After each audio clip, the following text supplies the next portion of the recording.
జిల్లా ఎస్పీ సన్ప్రీత్ సింగ్ ఆదేశాల మేరకు Mothe police station SI Yadavender Reddy మండల పరిధి మామిళ్లగూడెంలోని వెంకటేశ్వర విద్యాలయంలో సైబర్ నేరాలపైన గంజాయి, డ్రగ్స్, మత్తు మందులపై పోలీస్ కళా బృందంతో విద్యార్థులకు, ప్రజలకు అవగాహన కార్యక్రమం ఏర్పాటు చేశారు. ఈ సందర్భంగా ఎస్ఐ మాట్లాడుతూ జిల్లా ఎస్పీ ఆధ్వర్యంలో సైబర్ నేరాలపై గంజాయి, డ్రగ్స్, మత్తు మందులు, గుట్కాపై పటిష్టంగా పనిచేస్తామన్నారు. చదువుతో పాటు టెక్నాలజీ కూడా పెరుగుతుంది కాబట్టి ఆ టెక్నాలజీలో చాలా లోపాలు ఉన్నాయి.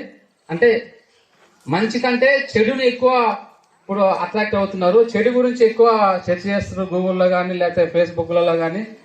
మంచి గురించి ఎవరైనా చెప్తే ఇది మంచి అని చెప్పి వదిలేస్తారు. మనం ఇంకోటి ఇది బాగుంటుంది రా అని అంటే దాన్నే ట్రై చేయాలని చూస్తున్నారు.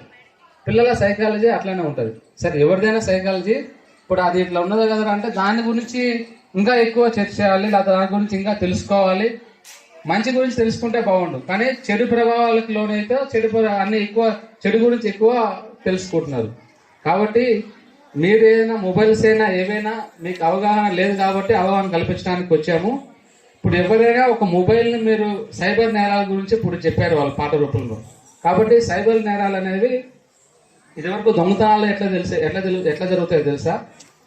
ఒక పర్సన్ ఎవరైనా దొంగ ఫిజికల్గా అంటే వాడొచ్చి దొంగతనం చేసుకొని వెళ్ళిపోతుంటాడు.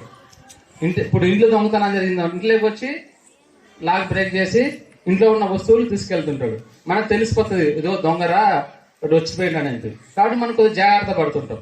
కానీ సైబర్ నేరాలు అనేవి మనకు ఆ పర్సన్ అనేది ఎవరో తెలియదు, కానీ మన సంబంధించిన డేటా, మన యొక్క మొబైల్ సంబంధించిన డేటాలోకి వాడు ఎంటర్ అయ్యి మీ దగ్గర నుంచే వాడికి కావాల్సిన ఇన్ఫర్మేషన్ తీసుకొని మిమ్మల్నే మోసం చేస్తాడు. కానీ ఆ పర్సన్ ఎక్కడ ఉంటాడో తెలియదు, ఆ పర్సన్ ఎవడో కూడా మీకు కనిపెట్టలేరు కూడా. కాబట్టి మన ఇన్ఫర్మేషన్ని మనమే బయటికి ఇచ్చేటట్టు వాడు మ్యానిపులేట్ చేసి మనల్ని చదువుకున్న వాళ్ళమే వాడు ఏదో ఒక రకంగా మ్యానిపులేట్ చేసి మన దగ్గర ఉన్న వస్తువులు, మన దగ్గర ఉన్న అమౌంట్ కాల్ చేయాలని చూస్తాడు. అంతే కదా. దొంగతనం అయితే ఏదైనా చేస్తారు, గోల్డ్ చేస్తారు, అన్నీ చేస్తారు. కానీ సైబర్ నేరాలలో ఏముంటుంది? Only money. మన దగ్గర మనీ ఉన్నదంటే దాన్ని ఎట్లా ఇంప్లిమెంట్ ఎట్లా వాడిని బోల్టా కొట్టి అమౌంట్ తీసుకోవాలనేది ప్లాన్ చేస్తారు.